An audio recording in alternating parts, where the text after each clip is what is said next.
Welcome to our first Q&A of our Diamond Push Group. I'm really excited. We got Jenna and Maddie joining me tonight.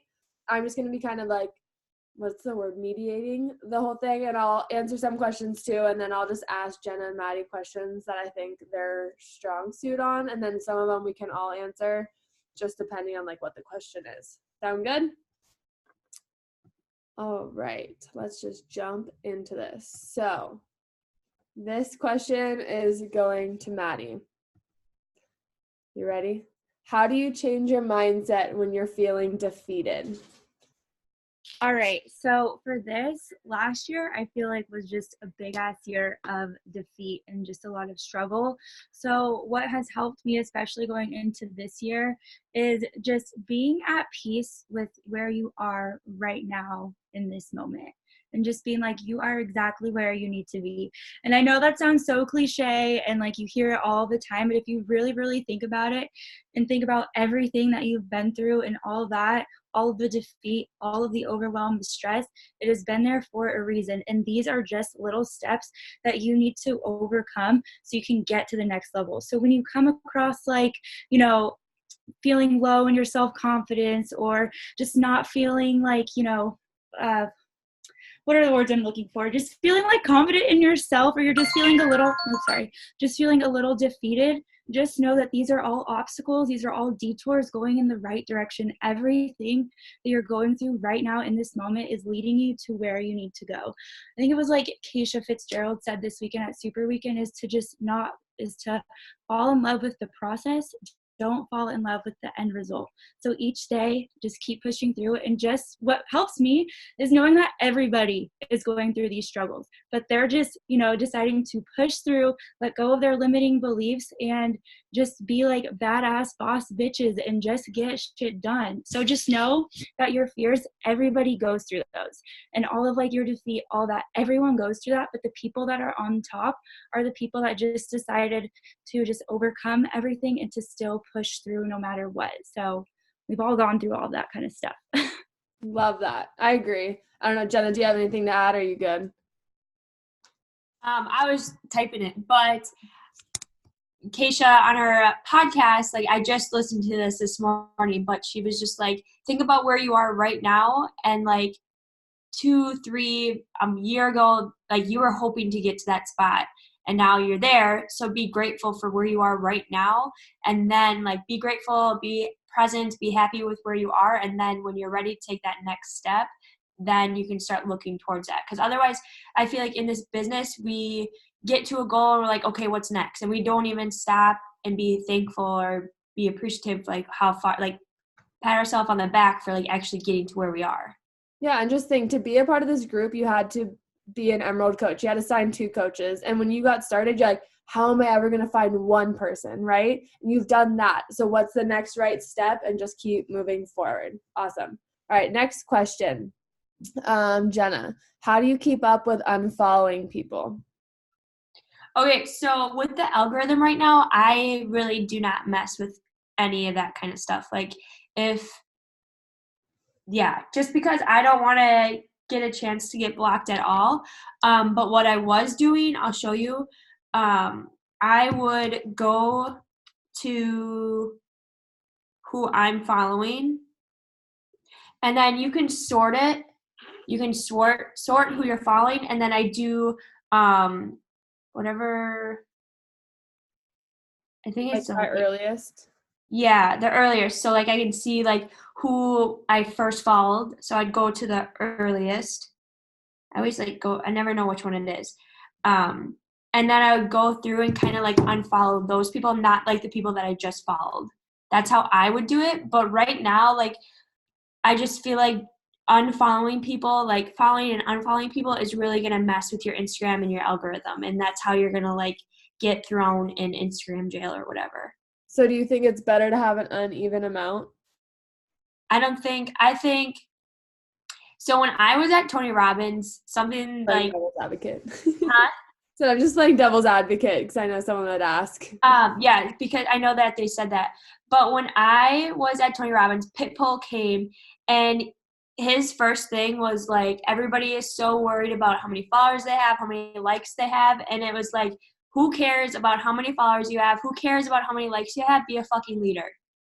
So like, stop. I don't think that we should be so concerned about how many followers we have, how many likes we have, when really we just need to step up and be a leader. Like, some top coaches don't have 5,000, 50,000 followers. Like, some have like 10,000, like 15,000. Like, it's not all about how many followers you have. It's about how consistent you are, who you're inviting. It's not just, I don't think, like with the new algorithm, they're taking away likes. So like, you can't see how many likes you get on your page because Instagram doesn't want people so worried about how many likes they're getting or how many followers they have. And I don't think that matters. I don't think your ratio matters at all.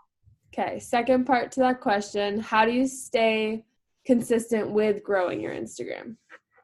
So same thing, like if you are not like consistent on your Instagram, you're not going to grow at all. If you're not posting every single day, if you're not on your stories every day, you're not going to grow, period. You need to be consistent. You need to be posting. And when you get a new follower, like message them and say, hey, thanks for following me. Because when you're showing Instagram that you have a connection with them, they're going to be the first people that when they pull up their Instagram, you're going to be the first person that they see. But if you don't have a connection or you have never reached out to them or never made a relationship with them, Instagram's going to think like they don't have a connection. Like, why would she want to see her post? So that's how you're going to grow too, is if you are like, the secret to this business is being consistent, like every single day, every day on our business activity tracker. And if you want to grow on Instagram, be consistent. So Sweet. That's how I would say with growing your Instagram, you have to be consistent.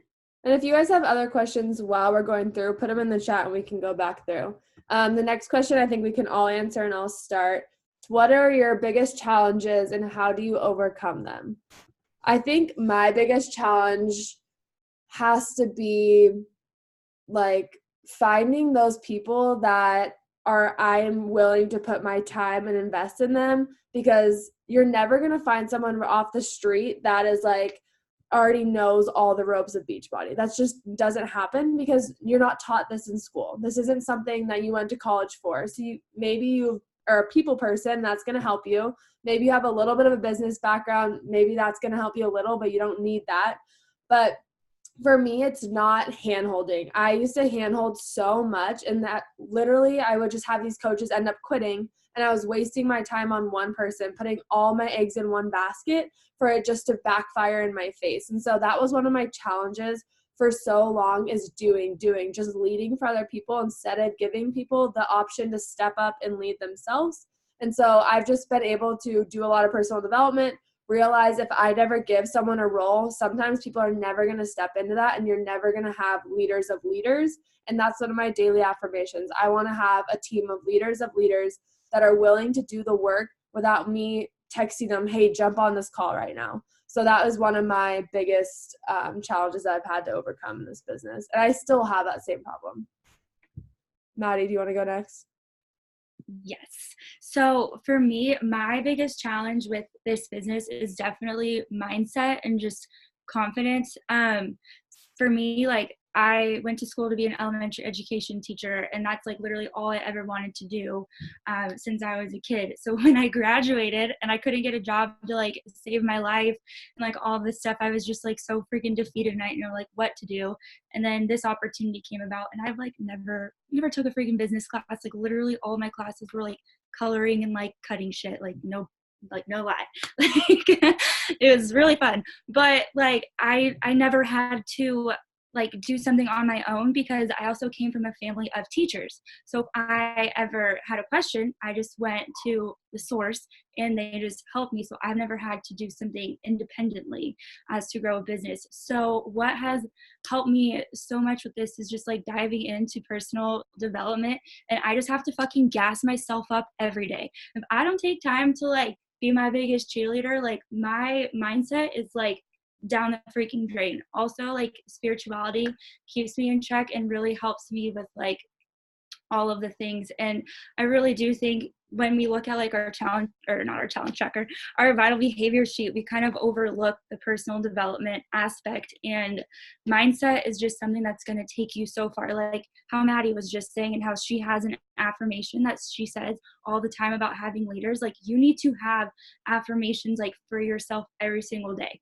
That's how I made my husband's account like diamond in a freaking week, is because I was like running around the house being a crazy person, yelling that I was like a diamond freaking coach. So like just being like my biggest cheerleader, having like mantras that like make me feel good, not ones that I just find on Pinterest, ones that like light a fire under my belly and like really raise my vibrations, that type of deal. And just diving into books that just like lift me up. So like Master Your Inner Mean Girl is really good, and anything Gabby Bernstein is my favorite. So okay, so I kind of go off of Maddie IE. Like just go like people that like, so what she said, but then also like getting no's, like everybody goes to that. Like that's always going to be someone's challenge, because everybody always gets no's. Or when you start to grow your team, you're going to get people that quit, or they quit like their first week, or like that will become like one of your best friends and like grow with you, and then all of a sudden quit out of nowhere. And it's hard. That is like, it's so hard to get that email saying like who blah blah blah quit, like pretty much whatever, quit. And sometimes you're just like, another person quit, and then another person quit, and then another person quit. And like when I first started getting that, like it's hard. Like you're just like, am I meant to do this? Like I can't even lead a team. But my upline always says, some will, some won't, so what, who's next? So like some will work this business, some won't work this business. Who cares? Who's next? Like who's going to be your next leader? Go find your next leader. And I think that's so true. It's like, if you're inviting and you don't get no's, then you're not inviting enough. If you are not getting any no's, you're not inviting enough. Go for no. Go find those people that are going to say no, because if you're getting enough no's, you're going to find someone that says yes. You're going to find that person. And if someone says no, so what? Who's next? Who's the next person that you're going to invite? If someone says no, invite someone else. Like keep going, and just know like you're going to find that person. But if you give up, you're never going to find them. So I think that's my biggest challenge, is just like realizing like it's okay if someone quits. Like they weren't meant for my tribe. And if they say no, like it's okay. Like maybe next month they'll reach out to me. And like that's how I get most of my challengers, is like they say no and they're like, okay, I've been watching you. Like the person that I just signed up, I looked at my first message and it was last January, that we've been talking since last January. Like that's crazy.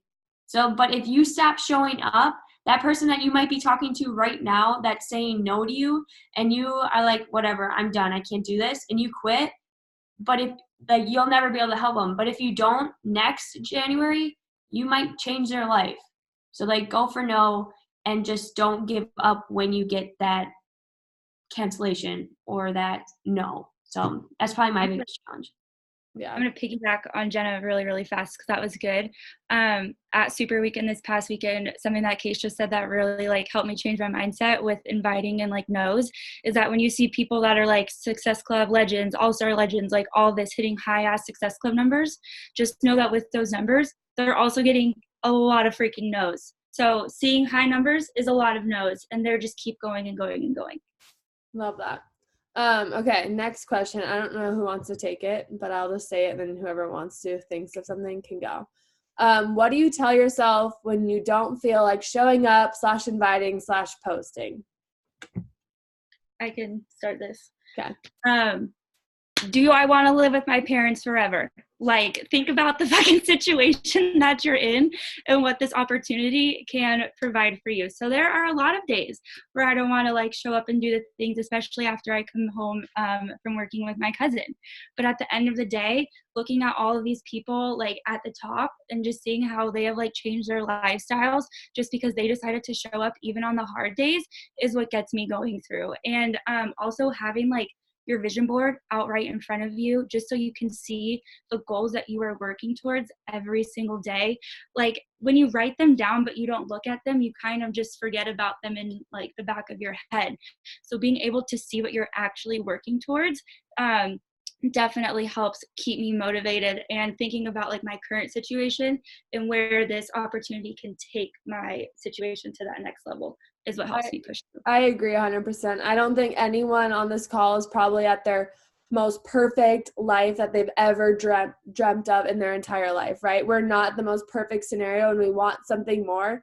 So you have to do something different. You cannot keep doing the same thing over and over again, or not doing the same thing and still complaining about it and expecting different results, okay? You got to do the things. Like, that's why they're on the Vital Tracker, and that's why not every coach is a top coach. That's not why everyone's successful, because there's only a select few that are going to sacrifice the 10 p.m., 11 p.m., staying up till whatever time to get those things done, inviting, tracking, posting, showing up, okay? Next question. I think you kind of touched on this, Jenna, but it just says, do you post every day in your feed, at least in your story and or feed? I struggle with having enough quality pictures. So this has to go with consistency, but yeah, no matter what, you should be posting every single day on your feed and on your stories. On your stories, you should be not just posting pictures, but you should be talking on your stories. Like, you need a balance of like your boomerangs, your graphics, your pictures, and talking. You need to be talking on your stories every day. And I think, yes, you need to be posting on your feed every day. And I know like some people are like, I don't know what to post. Well, then one, you're not invited enough, because you could be talking on your stories about like why someone says no. Two, you're not reading personal development or listening to personal development, because when you are listening to personal development or reading, like, stuff is always popping up in my mind of what I could be talking about. So that gives you so many like options right there. If you don't know what to post every day, go on Instagram and type in like Instagram post ideas for the month of January or something. There's so many different things. If you don't know what kind of picture, like, guys, I don't just post a complete different picture every day. Like, I post like pretty similar, like my background's usually the same. So it's okay to have the same background, like change it up. Yeah. But like, it's okay. You can't use that as an excuse, because right now that's just an excuse that you don't have that. And an excuse, no one cares about excuses. You're just trying to make that for yourself. I don't put up with excuses. So like, you have to just do it. Like, if you looked at my camera roll on my phone, you would think I'm utterly obsessed with myself, because I have so many damn selfies of myself every workout. Because why would I not take multiple photos? Because you could use those for transformation photos, comparisons. You can use that as a post of the day. Get a tripod, get things. You don't need to have $100 selfie. Like, I won this in some giveaway sometime. But like, there's things that are $20, $30. Do things that are going to level up your business, but also that's not going to keep you from being successful or not. There's also natural lighting. There's so many things. Those are all just excuses, but you got to be posting, bottom line. Find a way, find some type of way to make it happen. Okay. And when I was working full time, like, sometimes you just don't have time to have natural light. On Sundays, I would go somewhere and take 5 pictures for the week. Like, that's when I was doing it full time. So like, make a certain day of the week to go somewhere and just take pictures, to have those for yourself. Like, same thing, like Maddie, like, my camera roll is full of pictures. Like, you'd think I'm all about myself, but it's just because like I have so many like ideas. Like, when I'm somewhere, like, oh, I could take a picture here, so then I have this for next freaking month. Like, so I always just be thinking of posts, I guess. Yeah, totally. Okay, I'll take this next question. It says, when you invite customers, coaches to, they said challenge pack, but I think they meant challenge group. Do you add them to your uplines challenge group, or do you make your own? If the latter, what if you only have 1 to 2 or 2 to 3 people? So when I always invite to my own challenge group. I never had an upline to run a challenge group for me. That wasn't a thing.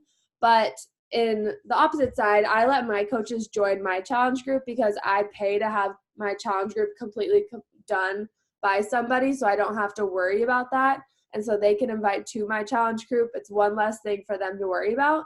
But I also, on the other side, it's nice to run your own challenge groups because that makes you show up as a leader. So there's pluses and minuses. I give my coaches both options. I know people don't always do that. I just like doing my own because sometimes people drop the ball and then you're waiting on them to post and they don't post anything for that day. But I always have at least one motivation, call to action, something in my challenge groups every day. I run mine on the Challenge Tracker app, and I highly encourage you guys to do that because if you were at Super Weekend, you know BOD Groups is coming out. And if you already have your group on the Challenge Tracker app, they're going to switch those over. And so that's a huge perk of already having a group on there. And then I just have one group that runs forever and ever and ever. And then I have another group that's all bar focused. And so that one I change usually depending on the program and if people want to buy early access. Otherwise, I just have a group that's ongoing. Did you say you pay someone to run your challenge group?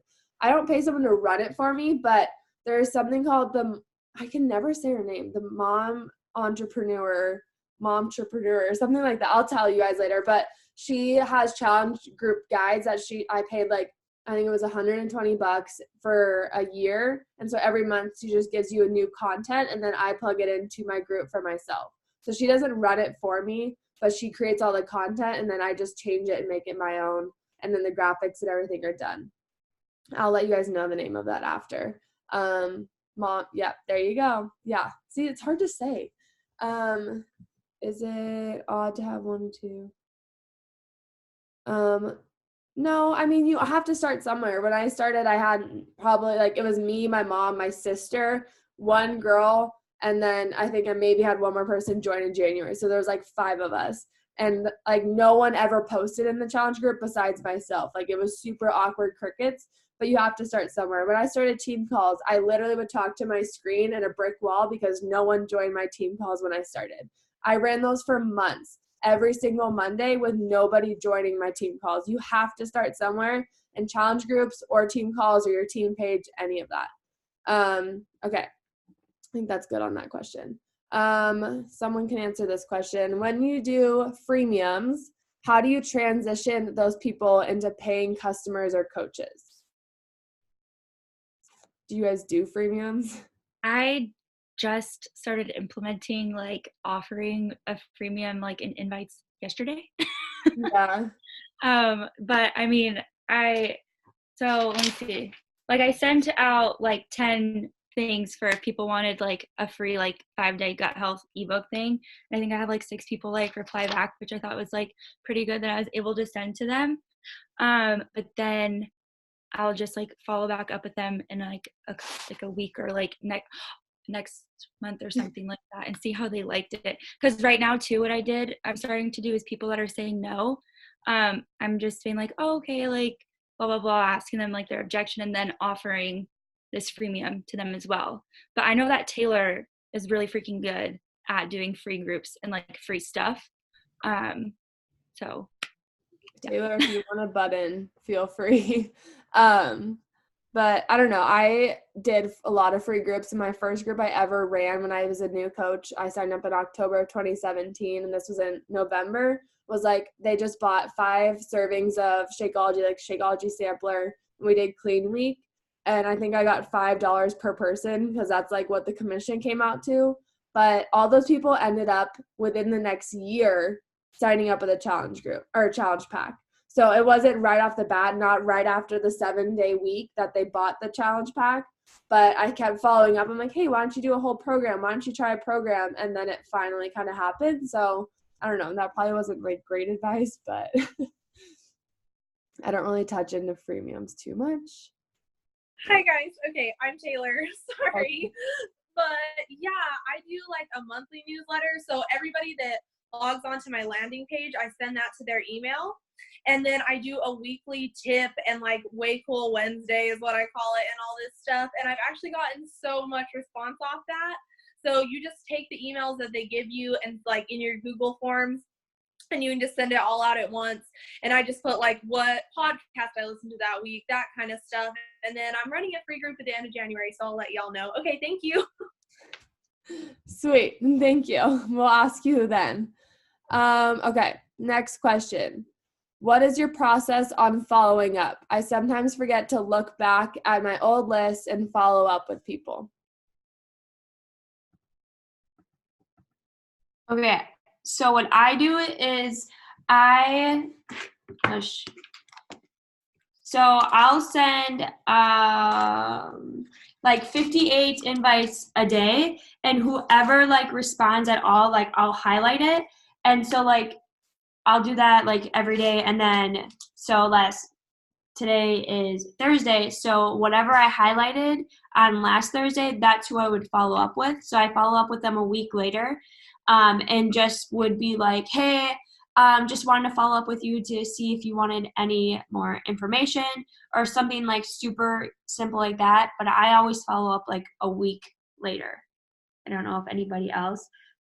I kind of follow like this rule is like if I send them more info, 2 days, and then I'll follow up with them. And then if they don't reply back, then I'll do 2 weeks, and then I'll do 2 months. So I just do like a rule of 2s. The way I follow up, I just flag messages now. And then like once I send them info, I flag it, and then I'll check back within 2 to 5 days, and then the next month, and the next month, and the next month. I send so many invites, and I'll just sometimes unsend it and send another one. And it's funny because a lot of people just be like, thank you so much for never giving up on me, ghosting you.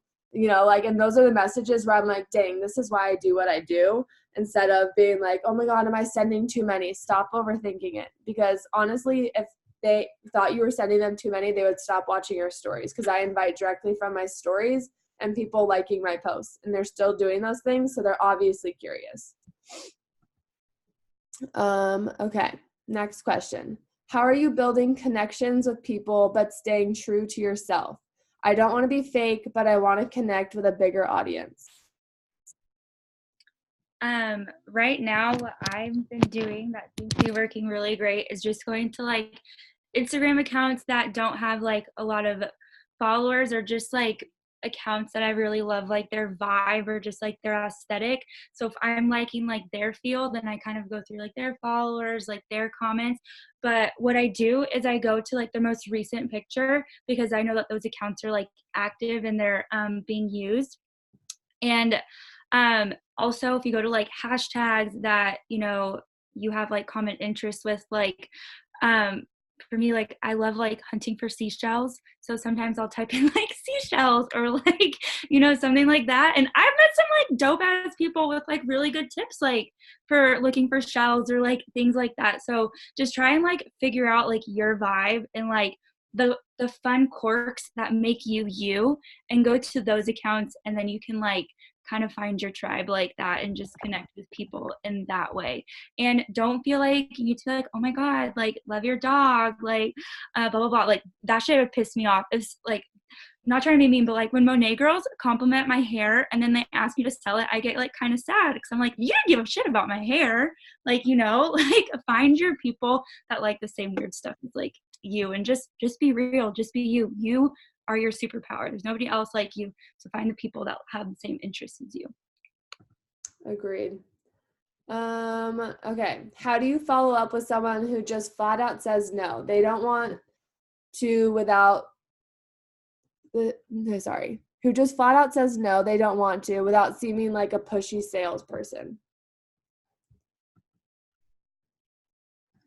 It looks like Cassidy answered it like exactly how I would. I usually will always be like, that's all good. Like, do you already have like a routine? Or I'll be like, can I ask why? Like, just to get some feedback, because if they say like, oh, the price, then I can like let them know like there's other options, not just the 160. Like I can break down like why I like, if they're like, oh, I already have a fitness routine, like I can start making that connection with them, and then follow up like with them in a month to see like, oh, how is Orange Theory going now? Like, are you still doing it? And stuff like that. Yeah, I do too. I never just let someone get away with just telling me no. I want to know why. I want to know something, or I make a joke of it so that we're still friends, and so they don't feel like they need to just unfollow my page because they said no to me. I also like let them know about quarterly memberships as well, just in case if they have like that price issue, because I feel like that's still good because they're getting like a taste, and then they get to try like the 2 free weeks as well. And I feel like with sending them like a freemium, once they tell me like no, kind of builds like that relationship trust, just being like, oh, okay, like even though you said no, like I still want to help you in like some way. So like, here you go. Like, I'm not just like all about your money. Like I thoroughly freaking care about helping you create a healthy, sustainable lifestyle. Yes, absolutely. I think we could all kind of answer this if we want. How do you build your business while also working full time and spending time with kids/family? What do you do when you got someone? Oh wait, that's a different question. Just how do you build your business when you're working full time and spending time with family? I started this business as a full-time college student in school full time. I worked as a group fitness instructor. I worked at a coffee shop, and I tutored on the side. Like I had all the jobs in the world, but I knew that this gave me so much passion and I enjoyed it so thoroughly, and it was an outlet for me that I found ways to pour my time into it. You're not going to just have this miraculous time that pops up in your life. You have to find a way to make it happen. Otherwise, it's never going to just happen into your schedule. You have to plan it out. And with that too, it's like you have to make sacrifices. Like think where you are now and think where you want to go. And this kind of falls back into just falling in love with the process of building your business. And if you are like short on time, you don't need to follow all of the times that are like listed on the tracking sheet at all. Like if you literally only have 10 minutes to send out invites and you only like sent out 6, well shit, that's what you did for the day, and 6 is better than nothing. Think about it like this: you planted 6 seeds today instead of not planting anything in your garden. So just be intentional with your time and like work off of timers as well, and just power pockets. So I worked full time. So I worked 8 to 4, and then I was a full time student. So I had class from 6 to 9. So like when I first started, I was like, I don't have time for this. Like I need to do homework, I work, and I go to school. Like I don't have time. But when I started to fall in love with this, I was like, okay, like what I put in today is going to free up my future. So I started waking up earlier and I stayed up later. And then what I did was I took a white piece of paper, wrote in everything in the whites, like my work when I'm at work, and then when I need to do homework, and then when I was at class. The white spaces, that is when I worked my ass off. So like you might have to wake up early. Cool, you're going to wake up early. You might have to stay up later. Awesome, you're going to stay up later. Like you have to make those sacrifices. And like if you have a family or kids, like wake up before they wake up, or go to bed after they go to bed. Like keep working after. Honestly, as a newer coach, like we really just need an hour a day, but that hour a day needs to be just coaching. Nothing else, like not getting distracted by other things, but just coaching. But so what I did was in the morning, I'd wake up, I'd work out, and then I'd send 30 invites. I would go to work. On my lunch break, I would listen to personal development or read in my car, go back to work. Then after work, I would do the rest of my 30 invites, and then I would do homework, and then go to class, and then before I go into bed, I would like do whatever else I had to do for that day. So like I made sacrifices, and I was only 20 when I started. Now I'm 22. Do you think I go out on the weekends? No. Do you think I like party like Thursday, ladies' night on Wednesdays? No. Like what I do today is going to free up my future. Like I don't care about going out. Like this is my life. So like you have to make that sacrifice. Like is getting drunk more of a priority, or is like your future, having that freedom, a bigger priority? So for sure. Love it. So you can make time. What do you do when you got someone who has expressed a bunch of interest in the programs, but when it comes down to actually committing, you're ghosted? I think, honestly, what I have learned over my 2+ years of coaching is you are ghosted because they don't see the value yet. They don't realize that what you have is worth it because you're not showing all the value on your Instagram every single day. So when I have times in the month, or what some months are slower than others because it happens, It's because I'm not showing up all the things that you can get in your challenge pack on my stories every single day. I'm not inviting every single day. I'm not showing different slides of what's going on. It's just my workout, and then it's a poll, and that's not giving them any value. I'm just promoting myself. So as soon as I start giving them value, showing the value, I don't have those objections, and I have people coming to me saying, okay, I'm ready to invest that money. So to me, it's honestly more of a reflection of you. And obviously you can't drag someone to sign up. And there are people that are going to drag their feet in the sand all day long, but also reflect on yourself. Are you showing up enough value? Are you getting the best possible results you possibly can so that they see that it's not just a gimmick? And I always tell people that are like hesitant after they say they're ready is that you have 30-day money back guarantee. There's no risk in just going for it. That's just kind of how I handle those. Or I'll just send people a thing. I'm like, hey, why are you ghosting me? And then they respond finally. They don't really like that as much though. So I try not to. There's a few more questions, but we're running out of time. We can go back and just answer them. They're pretty simple. What's the best way to handle money objections? Is just breaking it down, showing the value over and over again. But yeah, thank you guys so much for joining us. That was super fun. I hope you guys got a lot out of that because I did for sure. Let's take a quick photo before it pops us off. There was at least like 25 people on here at one time. So that's an amazing accomplishment. And I'm so excited you guys are all here. So take your cameras off if you can. See all your beautiful faces. I know Cassidy's driving, so be careful. All right, smile. 3, 2, 1. Oh, hold on. There's more faces now. Okay, 3, 2, 1. Yay. All right. Awesome job, you guys. Thank you so much for showing up to your business because it is so important and being here changes lives. Okay. Love you guys, and I will see you later this week.